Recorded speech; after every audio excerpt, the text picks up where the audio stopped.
Welcome back students. ಕಳೆದ period ಅಲ್ಲಿ ನಾವು ನರ್ನ್ಸ್ ಈಕ್ವೇಶನ್ ಅನ್ನ ಕಲ್ತ್ಕೊಂಡ್ವಿ. ಬೇರೆ ಬೇರೆ ಕಾನ್ಸಂಟ್ರೇಷನ್ಗಳಲ್ಲಿ ಒಂದು ಎಲೆಕ್ಟ್ರೋಲಿಟಿಕ್ ಸೆಲ್ ಉತ್ಪತ್ತಿ ಮಾಡುವಂತಹ ವಿದ್ಯುತ್ ಅನ್ನು ಕಂಡುಹಿಡಿಯುವಂಥದ್ದು. The cell potential produced by an electrolytic or galvanic cell at any concentration was measured with the help of Nernst equation. ಓಕೆನಾ? ಸೊ ಈಗ ನರ್ನ್ಸ್ ಈಕ್ವೇಶನ್ ನಂತರದಲ್ಲಿ ನಾವು ಕಲ್ತ್ಕೊಳ್ಳೋಣ ಈ ಎಲೆಕ್ಟ್ರೋಲಿಟಿಕ್ ಕಂಡಕ್ಟಿವಿಟಿಗೆ ಸಂಬಂಧಪಟ್ಟಂತೆ. ಸೊ ಎಲೆಕ್ಟ್ರೋಲಿಟಿಕ್ ಕಂಡಕ್ಟಿವಿಟಿ ಅಂದ್ರೆ ಏನು, ಈ ಪ್ರಶ್ನೆ ನಿಮಗೆ ಬಂದಿದೆ ಅಲ್ವಾ? ಸೊ ಎಲೆಕ್ಟ್ರೋಲಿಟಿಕ್ ಕಂಡಕ್ಟಿವಿಟಿ ಅಂತಂದ್ರೆ, ಎಲೆಕ್ಟ್ರೋಲೈಟ್ ಅಂದ್ರೆ ಕಳೆದ ವರ್ಷ ಕಲ್ತ್ಕೊಂಡಿದ್ದೀರಾ. ಸೊ ಎಲೆಕ್ಟ್ರೋಲೈಟ್ ಅಂದ್ರೆ ಏನ್ ಹೇಳಿ? So molten state or dissolved state ಅಲ್ಲಿ, ಅಂದ್ರೆ ಒಂದು ವಸ್ತುವನ್ನ ಕಾಯಿಸಿದಾಗ ಮೋಲ್ಟನ್ ಸ್ಟೇಟಿಗೆ ಬರುತ್ತೆ. ಆ ಮೋಲ್ಟನ್ ಸ್ಟೇಟ್ ಅಲ್ಲಿ ಅದು ಕರೆಂಟ್ ಅನ್ನ ಕಂಡಕ್ಟ್ ಮಾಡಿದ್ರೆ ಅದನ್ನ ಎಲೆಕ್ಟ್ರೋಲೈಟ್ ಅಂತ ಹೇಳಿ ಕರಿತೀವಿ.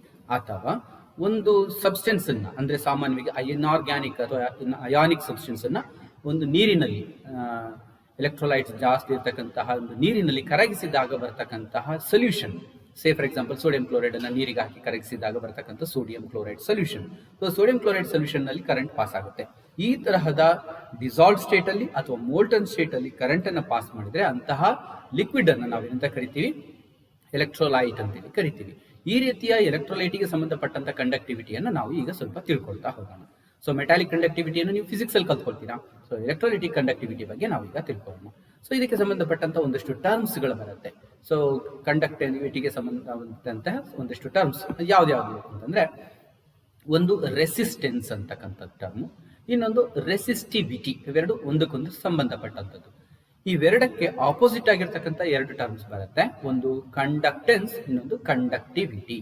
ಈ ನಾಲ್ಕು ಟರ್ಮ್ಸ್ ಗಳನ್ನು ನಾವು ಈಗ ಪರಿಚಯ ಮಾಡ್ಕೊಳ್ಳೋಣ. Okay, let us try to understand what is the resistance and resistivity and its inverses, conductance and conductivity. ಇಷ್ಟನ್ನ ತಿಳ್ಕೊಳ್ಳೋದಕ್ಕೆ ಟ್ರೈ ಮಾಡೋಣ.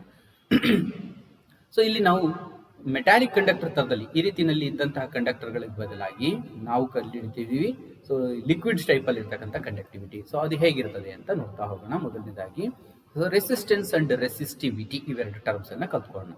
So resistance is denoted by R and resistivity is denoted by rho. So ಈ R ಮತ್ತು rho ಗಳ ನಡುವೆ ಇರ್ತಕ್ಕಂಥ relationship ಏನು, resistance ಅಂದ್ರೆ ಏನು ಅಂತ ತಿಳ್ಕೊಳ್ಳೋಣ. ಸೊ ನೀವೆಲ್ಲರೂ ಇದರಲ್ಲಿ ಫಿಸಿಕ್ಸ್ ಅಲ್ಲಿ ಕಲ್ತ್ಕೊಂಡಿದ್ದೀರಾ. ಎಲೆಕ್ಟ್ರಿಕಲ್ ಕಂಡಕ್ಟಿವಿಟಿಗೆ ಮೆಟಲ್ ಉಟ್ಟು ಮಾಡುವಂತಹ ರೆಸಿಸ್ಟೆನ್ಸ್ ಅನ್ನ, ಅಂದ್ರೆ opposition to the easy flow of electrons through a substance is called as resistance. ಅದನ್ನ ಇಲ್ಲಿ ಅಪ್ಲೈ ಮಾಡ್ತೀವಿ. ಆದ್ರೆ ಇಲ್ಲಿ ಏನಕ್ಕೆ ಅಪ್ಲೈ ಮಾಡ್ತೀವಿ ಅಂದ್ರೆ ಒಂದು ಎಲೆಕ್ಟ್ರೋಲೈಟ್ ನಲ್ಲಿ. ಸೊ ಎಲೆಕ್ಟ್ರೋಲೈಟ್ ಅಂದ್ರೆ ಹೇಗಿರುತ್ತೆ? ಡಿಸಾಲ್ವ್ಡ್ ಆರ್ ಮೋಲ್ಟನ್ ಸ್ಟೇಟ್ ಅಲ್ಲಿ ಇರ್ತಕ್ಕಂಥ ಎಲೆಕ್ಟ್ರೋಲೈಟ್ಗೆ ನಾವು ಎರಡು ಎಲೆಕ್ಟ್ರೋಡ್ ಗಳನ್ನ ಇನ್ಮರ್ಸ್ ಮಾಡ್ತೀವಿ. ಈ ಎಲೆಕ್ಟ್ರೋಡ್ ಇಂದ ಆ ಎಲೆಕ್ಟ್ರೋಡ್ಗೆ ಕರೆಂಟ್ ಪಾಸ್ ಆಗುವಂತಹದ್ದಕ್ಕೆ ಉಂಟು ಮಾಡುವ ರೆಸಿಸ್ಟೆನ್ಸ್ ಅನ್ನ, ಅಂದ್ರೆ ಆಪೋಸಿಷನ್ ಅನ್ನ ನಾವು ರೆಸಿಸ್ಟೆನ್ಸ್ ಅಂತ ಕಂಡುಹಿಡಿತೀವಿ. ಸೊ ರೆಸಿಸ್ಟೆನ್ಸ್ ಅನ್ನ ಓಮ್ ನಲ್ಲಿ ಮೆಷರ್ ಮಾಡ್ತೀವಿ. ಸೊ ಈ ರೆಸಿಸ್ಟೆನ್ಸ್ ಯಾವುದಕ್ಕೆ ಡಿಪೆಂಡ್ ಆಗಿರುತ್ತೆ? ಸೊ ನೀವಲ್ಲಿ ಫಿಸಿಕ್ಸ್ ಅಲ್ಲಿ ಹೇಗೆ ಕಲ್ತಿದ್ರೋ ಅದೇ ರೀತಿನಲ್ಲೇ. So if the length of the conductor increases, ಏನಾಗ್ತದೆ? ರೆಸಿಸ್ಟೆನ್ಸ್ ಜಾಸ್ತಿ ಆಗುತ್ತೆ. So more the length of the conductor, so more is the resistance. And wide ಅಂದ್ರೆ ಏರಿಯಾ ಆಫ್ ಕ್ರಾಸ್ ಸೆಕ್ಷನ್ ಜಾಸ್ತಿ ಆದ್ರೆ ರೆಸಿಸ್ಟೆನ್ಸ್ ಕಡಿಮೆ ಆಗುತ್ತೆ. ಸೊ ಇದು ನಿಮ್ಗೆ ಅಲ್ಲಿ ಗೊತ್ತಿರುವಂತದ್ದು, ಹೌದಲ್ವಾ? Same thing applied to resistance of electrolyte. So ಇಲ್ಲಿ ಏನಾಗುತ್ತೆ? Opposition to the electrolytic solution for the electric flow is called as resistance. It is represented by R and it is proportional to ಯಾವುದು ಅಂದ್ರೆ ಲೆಂತ್ಗೆ direct ಆಗಿ proportional ಆಗಿರುತ್ತೆ. Length ಜಾಸ್ತಿ ಆದ್ರೆ resistance ಜಾಸ್ತಿ ಆಗುತ್ತೆ. ಏರಿಯಾ ಆಫ್ ಕ್ರಾಸ್ ಸೆಕ್ಷನ್ ಜಾಸ್ತಿ ಆದ್ರೆ ರೆಸಿಸ್ಟೆನ್ಸ್ ಕಡಿಮೆ ಆಗುತ್ತೆ, ಅಂದ್ರೆ ಇನ್ವರ್ಸ್ಲಿ ಪ್ರಪೋರ್ಷನ್. ಸೊ ಅದರಿಂದ R is directly proportional to L, R is inversely proportional to 1A, or we can simply write R is proportional to L by A. So ಇದರಲ್ಲಿ proportionality ತೆಗೆದ್ಬಿಟ್ಟು equation ರೂಪದಲ್ಲಿ ಬರೀಬಹುದು. So ಅವಾಗ proportionality constant ಅನ್ನು multiply ಮಾಡ್ತೀವಿ. So rho R is equal to, ಅಂದ್ರೆ resistance is equal to rho into L by A, where rho is known as resistivity or specific resistance. So specific resistance ಅಂತ ಹೇಳಿ ಕರಿತೀವಿ. So ಹಾಗಾದ್ರೆ specific resistance ಅನ್ನು ಹೇಗೆ define ಮಾಡೋದು? ತುಂಬಾ simple. ಇದರಲ್ಲಿ ನೀವು ಡಿಫೈನ್ ಮಾಡಬಹುದು.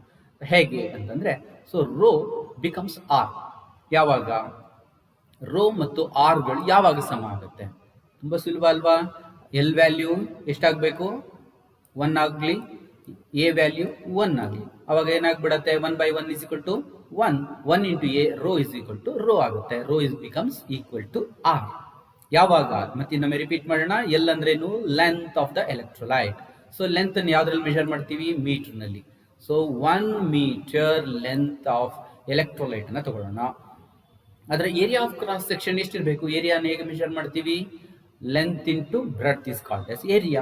So meter into meter, therefore it becomes meter square.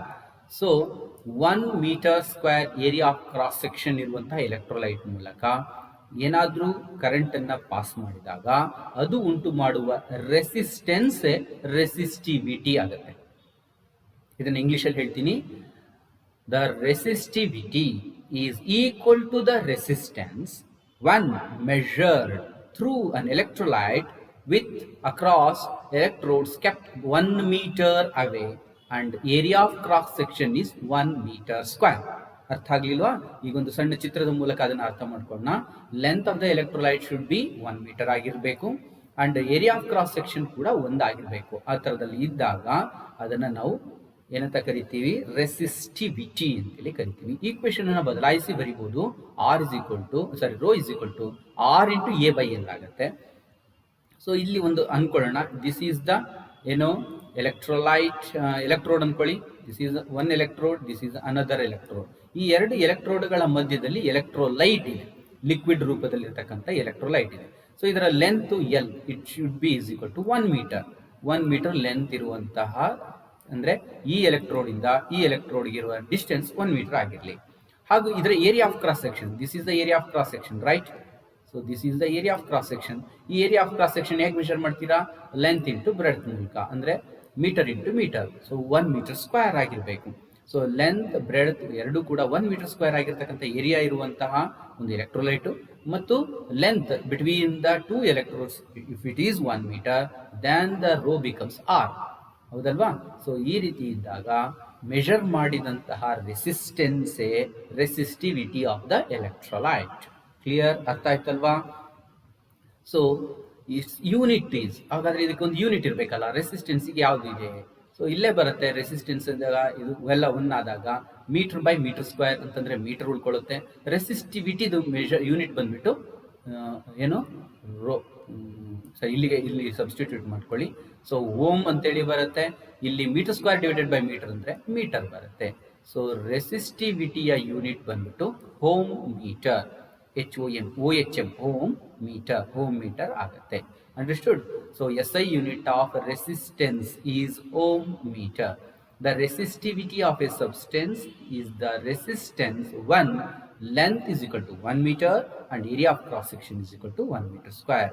So it is denoted by rho ಅಂತೇಳಿ ರೆಪ್ರೆಸೆಂಟ್ ಮಾಡ್ತೀವಿ. ಸೊ ಇದರಲ್ಲಿ ಸಬ್ಸ್ಟಿಟ್ಯೂಟ್ ಮಾಡಿದ್ರೆ ಓಮ್ ಮೀಟರ್ ಅನ್ನುವಂಥ ಯೂನಿಟ್ ಬರುತ್ತೆ.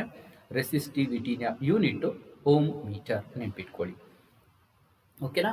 ಸೊ ಈಗ ನಾವು ಮಾತಾಡೋಣ ಕಂಡಕ್ಟೆನ್ಸ್. ಸೊ ಕಂಡಕ್ಟೆನ್ಸ್ ಅನ್ನ ನಾವು G ಇಂದ ರೆಪ್ರೆಸೆಂಟ್ ಮಾಡ್ತೀವಿ. ಸೊ ಕಂಡಕ್ಟೆನ್ಸ್ ಅನ್ನ we represent by G. So ಇಲ್ಲಿ G ಏನನ್ನ ಹೇಳುತ್ತೆ? ಕಂಡಕ್ಟೆನ್ಸ್ ಅಂತ ಹೇಳುತ್ತೆ. ಇದು ಏನಕ್ಕೆ ಸಮನಾಗಿರುತ್ತದೆ ಅಂದ್ರೆ ರೆಸಿಸ್ಟೆನ್ಸ್ಗೆ ಆಪೋಸಿಟ್. ಸೊ ಏನ್ ರೆಸಿಸ್ಟೆನ್ಸ್ ಮಾಡುತ್ತೋ ಅದಕ್ಕೆ opposite ease with which electrolyte allows electricity to pass through it is called as conductance.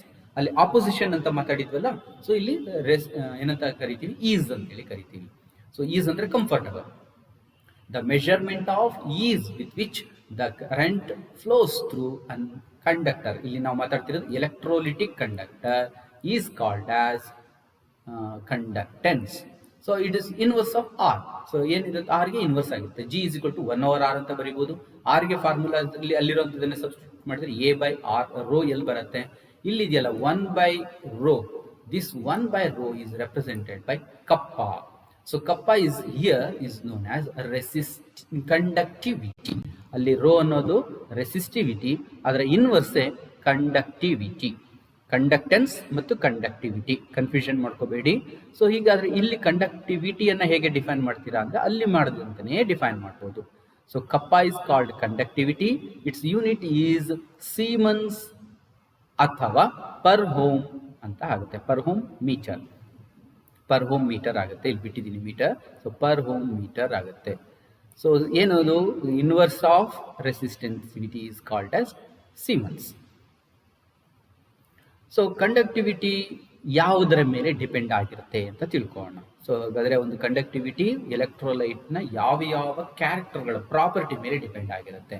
ಒಂದಷ್ಟು ಪ್ರಾಪರ್ಟಿಗಳಿದೆ, 5 ಪ್ರಾಪರ್ಟಿಗಳಿದೆ. ಒಂದೊಂದನ್ನೇ ನೋಡ್ತಾ ಹೋಗೋಣ. ಅಫ್ಕೋರ್ಸ್ ನಿಮ್ಗೆ ಎಲ್ರಿಗೂ ಗೊತ್ತಿದೆ.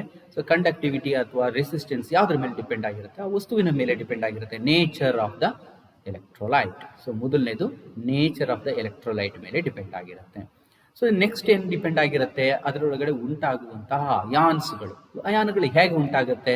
ಒಂದು ಎಲೆಕ್ಟ್ರೋಲೈಟ್ ಅನ್ನ ಒಂದು ಸಾಲ್ವೆಂಟಿಗೆ ಹಾಕಿದಾಗ ಬರುತ್ತೆ. ಸೊ ಸಾಲ್ವೆಂಟ್ನ ಗುಣದ ಮೇಲೂ ಡಿಪೆಂಡ್ ಆಗಿರ್ಬೇಕಲ್ವಾ? ಸೊ ಅದರಿಂದ ಉಂಟಾಗುವ ಅಯಾನ್ಗಳ ಸೈಜು ಮತ್ತು ಸಾಲ್ವೆಂಟ್ನ ಸಾಲ್ವೇಷನ್ ಅಂದ್ರೆ ಎಷ್ಟು, to which extent it dissolves, degree of dissociation ಅಂತ ಕರಿತೀವಲ್ಲ. ಸೊ ಡಿಸಲ್ಯೂಷನ್ ಯಾವ ಮಟ್ಟಕ್ಕಾಗುತ್ತೆ ಅದನ್ನ ಸಾಲ್ವೇಷನ್ ಅಂತೇಳಿ ಕರಿತೀವಿ. So size of the ions ಮತ್ತು ಸಾಲ್ವೆಂಟ್ನ ಸಾಲ್ವೇಷನ್ ನೇಚರ್ ಅಂದ್ರೆ ಅವುಗಳ ಸಾಲ್ವೇಷನ್ ಎಷ್ಟು ಸುಲಭವಾಗಿ ಕರಗುತ್ತದೆ, ಇವೆರಡರ ಮೇಲೆ ಡಿಪೆಂಡ್ ಆಗಿರುತ್ತೆ. ಮೂರನೇದು ಯಾವ್ದ್ರ ಮೇಲೆ ಡಿಪೆಂಡ್ ಆಗಿರುತ್ತೆ ಅಂದ್ರೆ ಸಾಲ್ವೆಂಟ್ನ ವಿಸ್ಕಾಸಿಟಿ. ಅಂದ್ರೆ ವಿಸ್ಕಾಸಿಟಿ ಅಂದ್ರೆ ಗೊತ್ತಿದೆ. ಸೊ ಅದು ಸ್ಪ್ರೆಡ್ ಆಗುವಂಥದ್ದು, ಲ್ಯಾಮಿಲ್ಲಾರ್ ಫೋರ್ಸಸ್ ಅಂತೇಳಿ ಕಲ್ತಿದ್ವಲ್ಲ. ಸೊ ಒಂದು ಸಾಲ್ವೆಂಟ್ ಅನ್ನ ನೆಲದ ಮೇಲೆ ಅಥವಾ ಒಂದು ಸರ್ಫೇಸ್ ಮೇಲೆ ಹಾಕಿದ್ರೆ ಅದು ಸ್ಪ್ರೆಡ್ ಆಗುತ್ತೆ. ಸೊ ಸ್ಪ್ರೆಡ್ ಆಗುವಂಥದ್ದು ಏನಾಗಿರುತ್ತೆ? ವಾಟರ್ ತುಂಬಾ ಬೇಗ ಸ್ಪ್ರೆಡ್ ಆಗುತ್ತೆ. ಅದೇ ಕ್ಯಾಸ್ಟರ್ ಆಯಿಲ್ ನಿಧಾನವಾಗಿ ಸ್ಪ್ರೆಡ್ ಆಗುತ್ತೆ. ಅದೇ ಮರ್ಕ್ಯೂರಿ ತಗೊಂಡ್ರೆ ಅದು ಸ್ಪ್ರೆಡ್ಡೇ ಆಗೋದಿಲ್ಲ, ಅದು ಬಾಲ್ ಶೇಪ್ ನಲ್ಲಿ, ಸ್ಪೆರಿಕಲ್ ಶೇಪ್ ಅಲ್ಲೇ ಇರುತ್ತೆ. ಸೊ ಅದರ ವಿಸ್ಕಾಸಿಟಿ ತುಂಬಾ ಜಾಸ್ತಿ, ನೀರಿನ ವಿಸ್ಕಾಸಿಟಿ ತುಂಬಾ ಕಡಿಮೆ. ಸೊ ವಿಸ್ಕಾಸಿಟಿ ಮೇಲೂ ಡಿಪೆಂಡ್ ಆಗಿರುತ್ತೆ, ಸಾಲ್ವೆಂಟ್ ನ ವಿಸ್ಕಾಸಿಟಿ. ಸೊ ಇಲ್ಲೆಲ್ಲವೂ ಗಮನಿಸಿ, ಮೂರಲ್ಲಿ ಏನಾಗಿದೆ ಅಂತಂದ್ರೆ ಎಲೆಕ್ಟ್ರೋಲೈಟ್ ನ ನೇಚರ್, ಸಾಲ್ವೆಂಟ್ ನ ನೇಚರ್ ಮತ್ತು ಅಲ್ಲಿ ಉಂಟಾಗುವ ಅಯಾನ್ಸ್ಗಳ ಸೈಜ್, ಇವೆಲ್ಲವೂ inherited nature of salute and solvent ಆಗಿದೆ. ಸೊ ಹಾಗಾದ್ರೆ ನೆಕ್ಸ್ಟ್ ಇನ್ಯಾವುದ್ರ ಮೇಲೆ ಡಿಪೆಂಡ್ ಆಗಿದೆ ನೋಡ್ತಾ ಹೋಗೋಣ. ಈಗ very important, concentration. So concentration ಅಂದ್ರೆ ಏನು? The amount of salute that is dissolved in given amount of solvent is called S concentration. So concentration ಅನ್ನುವಂಥದ್ದು ಒಂದು ಇಂಪಾರ್ಟೆಂಟ್ ಪ್ರಾಪರ್ಟಿ ಆಗುತ್ತೆ. ಸೊ ಕಾನ್ಸಂಟ್ರೇಷನ್ ಮೇಲೆ ಕಂಡಕ್ಟಿವಿಟಿ ಡಿಪೆಂಡ್ ಆಗಿರುತ್ತೆ. ಹೇಗೆ ಡಿಪೆಂಡ್ ಆಗಿರುತ್ತೆ ಮುಂದಿನ ಪೀರಿಯಡ್ ಅಲ್ಲಿ ನೋಡೋಣಂತೆ. ಸೊ ಒಟ್ಟು ಕಂಡಕ್ಟಿವಿಟಿ ಹೆಚ್ಚಾಗೋದು ಅಥವಾ ಕಡಿಮೆ ಆಗೋದು ಕಾನ್ಸಂಟ್ರೇಷನ್ ಮೇಲೆ ಡಿಪೆಂಡ್ ಆಗಿರುತ್ತೆ. ಮತ್ತೊಂದು ವೆರಿ ಇಂಪಾರ್ಟೆಂಟ್ ಥಿಂಗ್ ಅಂತಂದ್ರೆ ಟೆಂಪರೇಚರ್. ಸೊ ಟೆಂಪರೇಚರ್ ಜಾಸ್ತಿ ಆದರೆ ಕೈನೆಟಿಕ್ ಎನರ್ಜಿ ಜಾಸ್ತಿ ಆಗುತ್ತೆ. More the kinetic energy, more easily the ions flow from one electrode to another electrode and increasing the conductivity. So conductivity ಹೆಚ್ಚು ಅಥವಾ ಕಡಿಮೆ ಆಗುವುದು ಟೆಂಪರೇಚರ್ ಮೇಲೆ ಡಿಪೆಂಡ್ ಆಗಿರುತ್ತೆ. ಸೊ ಇಲ್ಲಿ ಹೇಳಿದ ಪ್ರಕಾರ ಏನಾಗುತ್ತೆ? So increase in the temperature increases the conductivity. So conductivity increases with increase in temperature. Understood? So ನೀವು ಇವೆರಡು ತುಂಬಾ ಇಂಪಾರ್ಟೆಂಟ್ ಆಗಿರತಕ್ಕಂಥ ನೇಚರ್ಗಳು. ಇವು ಮೂರು ಇದೆಯಲ್ಲ, ಈ ಮೂರು ಇನ್ಹೆರಿಟೆಡ್ ನೇಚರ್ಗಳಾಗಿರುತ್ತೆ. ಸೊ ಅದರಿಂದ ಇವೆರಡನ್ನ ನಾವು ಕಂಟ್ರೋಲರ್ಸ್ ಅಂತೇಳಿ ಕರಿಬಹುದು. ಒಂದು ಎಲೆಕ್ಟ್ರೋಲೈಟ್ ನ ಕಂಡಕ್ಟಿವಿಟಿಯನ್ನ ನಿಯಂತ್ರಣ ಮಾಡತಕ್ಕಂಥದ್ದು ಇವೆರಡು ತುಂಬಾ ಇಂಪಾರ್ಟೆಂಟ್ ಆಗುತ್ತೆ, ಕಾನ್ಸಂಟ್ರೇಷನ್ ಅಂಡ್ ಟೆಂಪರೇಚರ್. ಸೊ ಇವುಗಳ ಬಗ್ಗೆ ನಾವು ಡೀಟೇಲ್ ಆಗಿ ಕಲಿತಾ ಹೋಗೋಣ.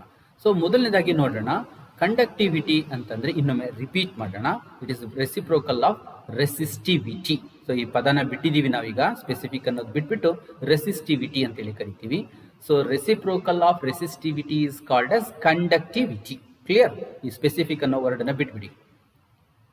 So reciprocal of resistivity is called conductivity. It is denoted by kappa.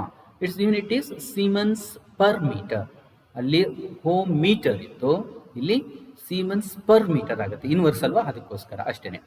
So ಇದನ್ನ ಹೇಗೆ ಮೆಜರ್ ಮಾಡ್ತೀವಿ ಆಲ್ರೆಡಿ ತೋರಿಸಿದ್ವಿ. ಈ ರೀತಿಯಲ್ಲಿ ಒಂದು ಎಲೆಕ್ಟ್ರೋಲೈಟ್ ಇದ್ರೆ, ಸೊ ಎಲೆಕ್ಟ್ರೋಲೈಟ್ ಎಲೆಕ್ಟ್ರೋಡ್ಗಳ ನಡುವಿನ ಡಿಸ್ಟೆನ್ಸ್ 1 ಮೀಟರ್ ಆದಾಗ ಮತ್ತು area of cross section of the electrolyte 1 metre square ಆದಾಗ ಅದು ಉಂಟು ಮಾಡುವ ಕಂಡಕ್ಟೆನ್ಸೇನೆ conductivity. So conductivity kappa is the of the material is in Siemens per meter.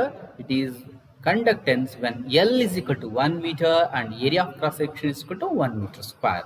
So ಅದನ್ನ ಇನ್ನೊಂದು ತುಂಬಾ ಸಿಂಪಲ್ ಆಗಿ ಹೇಳೋದಾದ್ರೆ ಒಂದೇ ಸೆಂಟೆನ್ಸ್ ಅಲ್ಲಿ, conductance of an electrolyte when the length is equal to 1 meter and area of cross section, ಇಲ್ಲಿ ಹೇಳಿರೋದನ್ನೇ ಹೇಳ್ತಾ ಇದೀವಿ, 1 meter square between two electrodes is called conductivity. So definition ಹೀಗಾದ್ರೆ ಹೇಳಿ ಅಥವಾ ಹೀಗಾದ್ರೂ ಹೇಳಿ. ಸೊ ಇದು ಬರೆಯೋದಕ್ಕೆ ಸುಲಭ ಆಗಿರುತ್ತೆ, ನೆನಪಿಟ್ಕೊಳ್ಳೋಕ್ಕೂ ಅನುಕೂಲ ಇರುತ್ತೆ. ಈ ಸೆಂಟೆನ್ಸ್ ಅನ್ನ ಚೆನ್ನಾಗಿ ನೆನಪಿಟ್ಕೊಳ್ಳಿ ಮತ್ತು ಬರೆಯಿರಿ. ಅಂಡರ್ಸ್ಟುಡ್? ಸೊ ಕಂಡಕ್ಟಿವಿಟಿ ಅಂದ್ರೆ ಅರ್ಥ ಆಯ್ತಲ್ವಾ? ಸೊ ಈಗ ಮುಂದೆ ನೋಡೋಣ, ಇವುಗಳನ್ನು ಅಳತೆ ಮಾಡುವುದು ಹೇಗೆ. ಈ ಕಂಡಕ್ಟಿವಿಟಿ ಅಳತೆ ಮಾಡೋದು is it that much easy? ಅಂದ್ರೆ 1 ಮೀಟರ್ ಇಷ್ಟು ಏರಿಯಾ ಆಫ್ ಕ್ರಾಸ್ ಸೆಕ್ಷನ್ ದೊಡ್ಡದೊಂದು ಬರುತ್ತೆ, ಅವುಗಳ ನಡುವಿನ ಡಿಸ್ಟೆನ್ಸ್ 1 ಮೀಟರ್ ಅಂದ್ರೆ 1 ಕ್ಯೂಬಿಕ್ ಮೀಟರ್ನಷ್ಟು ಸಾಲ್ವೆಂಟ್ ಅನ್ನು ತಗೊಂಡು ಅಂದ್ರೆ ಸೊಲ್ಯೂಷನ್ ತಗೊಂಡು ಅದರಲ್ಲಿ ಮೆಜರ್ ಮಾಡೋದು. It becomes too much strenuous to do in lab. So ಹಾಗಾದ್ರೆ ಲ್ಯಾಬ್ ನಲ್ಲಿ ಇವುಗಳನ್ನು ಮೆಜರ್ ಮಾಡಬೇಕಾದ್ರೆ ಹೇಗೆ ಮೆಜರ್ ಮಾಡೋದು? ಸೊ ಇವುಗಳನ್ನು ಮೆಷರ್ ಮಾಡೋದಕ್ಕೆ ನಾವು ಕಂಡಕ್ಟಿಂಗ್ ಸೆಲ್ಗಳನ್ನು ಬಳಸ್ತೀವಿ. ಸೊ ಕಂಡಕ್ಟೆನ್ಸ್ ಸೆಲ್ಸ್ಗಳು ಹೇಗಿರುತ್ತೆ ಅನ್ನೋದು ನೋಡಿದ್ರೆ ಈ ರೀತಿಯಲ್ಲಿ ಇರುತ್ತೆ. ಸೊ 2 ಎಲೆಕ್ಟ್ರೋಡ್ಗಳಿರುತ್ತೆ. ಎಲೆಕ್ಟ್ರೋಡ್ಗಳನ್ನ ತುದಿನಲ್ಲಿ ಪ್ಲಾಟಿನೈಸ್ಡ್ ಪ್ಲಾಟಿನಮ್ ಎಲೆಕ್ಟ್ರೋಡ್ಗಳಿರುತ್ತೆ, ಅಂದ್ರೆ ಪ್ಲಾಟಿನಮ್ ಕೋಟ್ ಮಾಡಿರ್ತಕ್ಕಂಥ ಪ್ಲಾಟಿನಮ್ ಪ್ಲೇಟ್ಗಳಿರುತ್ತೆ. ಅವುಗಳನ್ನ ಕಾಪರ್ ವೈರ್ಗೆ ಕನೆಕ್ಟ್ ಮಾಡ್ಕೊಂಡಿರ್ತೀವಿ. ಸೊ ಇದನ್ನ ಒಂದು ಗ್ಲಾಸ್ ಚೇಂಬರ್ನಲ್ಲಿ, ಅಂದ್ರೆ ಇಲ್ಲಿ ಓಪನ್ ಇರುತ್ತೆ, ಅಫ್ಕೋರ್ಸ್ ಇಲ್ಲಿ ತೋರಿಸಿದ್ದೀನಿ ನಾನು ನಿಮಗೆ.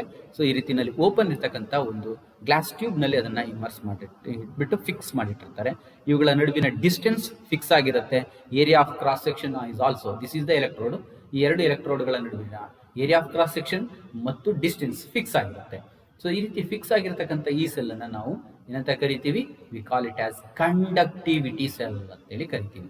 So conductivity cell is an apparatus used to measure the resistance or conductance. Both are same, ಅಂದ್ರೆ ಯೂನಿವರ್ಸಲ್.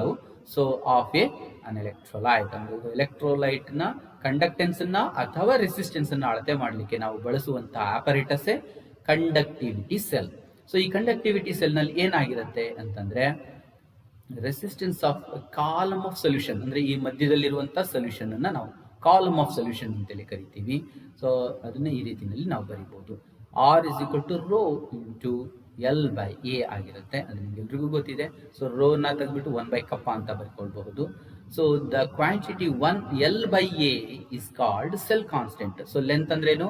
ಇವೆರಡರ ನಡುವಿನ ಡಿಸ್ಟೆನ್ಸ್ ಎಲ್ ಆಗಿರುತ್ತೆ. ಇವುಗಳ area of cross section, so area of cross section A ಆಗಿರುತ್ತೆ. ಇವೆರಡು ಫಿಕ್ಸ್. ಇಲ್ಲಿ ಇದನ್ನ ಮತ್ತೆ ಚೇಂಜ್ ಮಾಡಲ್ಲ, ಗ್ಲಾಸ್ ಇದ್ರೊಳಗಡೆ ಫಿಕ್ಸ್ ಮಾಡಿಟ್ಟಿರ್ತಾರೆ. ಸೊ ಅದರಿಂದ ಲೆಂತ್ ಮತ್ತು area of cross section fix ಆಗಿರೋದ್ರಿಂದ ಸೊ ಇದು ಈ value L by A constant ಆಗಿರುತ್ತೆ. ಈ ಕಾನ್ಸ್ಟೆಂಟ್ ಅನ್ನು ನಾವು ಏನಂತ ಕರಿತೀವಿ ಅಂದ್ರೆ ಸೆಲ್ ಕಾನ್ಸ್ಟೆಂಟ್. ಕಂಡಕ್ಟಿವಿಟಿ ಸೆಲ್ ನ ಸೆಲ್ ಕಾನ್ಸ್ಟೆಂಟ್ ಅಂತೇಳಿ ಕರಿತೀವಿ. It is denoted by G star. ಆ ವ್ಯಾಲ್ಯೂ ಇಲ್ಲಿ ಹಾಕಿದ್ರೆ ಏನಾಗುತ್ತೆ? So R is equal to G star into kappa ಆಗುತ್ತೆ. Right the understood? ಸೊ ಈ ರೀತಿಯಲ್ಲಿ ನಾವು ಅದನ್ನ ಮೆಷರ್ ಮಾಡ್ತೀವಿ.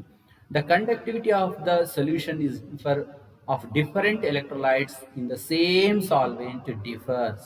ಇದೊಂದು ಕೇರ್ಫುಲ್ ಆಗಿ ಅರ್ಥ ಮಾಡ್ಕೊಳ್ಳಿ. ಒಂದೇ electrolyte, say for example sodium chloride ಅನ್ನ ತಗೊಂಡಿದ್ದೀವಿ. ಸೋಡಿಯಂ ಕ್ಲೋರೈಡ್ ಅನ್ನ ನೀರಿನಲ್ಲಿ ತಗೊಂಡು ಕಂಡಕ್ಟಿವಿಟಿ ಮಾಡ್ತೇವೆ. ಅದೇ ಸೋಡಿಯಂ ಕ್ಲೋರೈಡ್ ಅನ್ನು ಕಾರ್ಬನ್ ಡೈಸಲ್ಫೈಡ್ ಅಲ್ಲಿ, ಅನದರ್ ಸಾಲ್ವೆಂಟ್, ಅದರಲ್ಲಿ ಹಾಕಿದಾಗ ಅವುಗಳಲ್ಲಿ ಬೇರೆ ಆಗಿರ್ತದೆ. ಯಾಕೆ ಬೇರೆ ಆಗ್ತದೆ? ಅದು depends upon salvation. So water universal gas ಆಗಿರೋದ್ರಿಂದ, ಯೂನಿವರ್ಸಲ್ ಸಾಲ್ವೆಂಟ್ ಆಗಿರೋದ್ರಿಂದ ಡೈಎಲೆಕ್ಟ್ರಿಕ್ ಕಾನ್ಸ್ಟೆಂಟ್ ಜಾಸ್ತಿ ಇರುತ್ತೆ. ಅದರಿಂದ ತುಂಬಾ ಚೆನ್ನಾಗಿ ಡಿಸೋಸಿಯೇಷನ್ ಆಗುತ್ತೆ, ಅಲ್ಲಿ ಕಂಡಕ್ಟಿವಿಟಿ ಬೇರೆ ಆಗುತ್ತೆ. ಕಾರ್ಬನ್ ಡೈಸಲ್ಫೈಡ್ ಅಲ್ಲಿ ಸ್ವಲ್ಪ ವ್ಯತ್ಯಾಸ ಆಗುತ್ತೆ. So it depends upon the solvent and also charge, ಅಂದ್ರೆ ಕೆಲವು ಚಾರ್ಜ್ ಮೇಲೆ, ಅಂದ್ರೆ ಉದಾಹರಣೆಗೆ Na+ ಮತ್ತು Cl- ಮೇಲೆ ಡಿಪೆಂಡ್ ಆಗಿದ್ರೆ, ಅದೇ Ca2+ ಬಂದಾಗ ಚಾರ್ಜ್ ಜಾಸ್ತಿ ಆಗುತ್ತೆ. ಸೊ Ca2+ ಅಥವಾ Al3+ ಬಂದಾಗ ಇನ್ನೂ ಜಾಸ್ತಿ ಆಗುತ್ತೆ. So charge on the size of the ion ಮೇಲೂ ಕೂಡ ಡಿಪೆಂಡ್ ಆಗಿರುತ್ತೆ. ಅಲ್ಲದೆ ಸೈಜ್ ಕೂಡ ಹೌದು. ಸೊ ಚಿಕ್ಕ ಸೈಜ್ ಆಗಿದ್ರೆ ತುಂಬಾ ಫ್ರೀಕ್ವೆಂಟ್ ಆಗಿ ಮೂವ್ ಆಗುತ್ತೆ. ಸೊ ಆದ್ರಿಂದ ಇವೆರಡನ್ನ ನೆನ್ಪಿಟ್ಕೊಳ್ಳಿ, charge and size of the ions ಮೇಲೆ ಡಿಪೆಂಡ್ ಆಗಿರುತ್ತೆ.